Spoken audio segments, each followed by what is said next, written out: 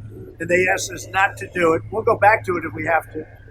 They asked us not to do it during the negotiation.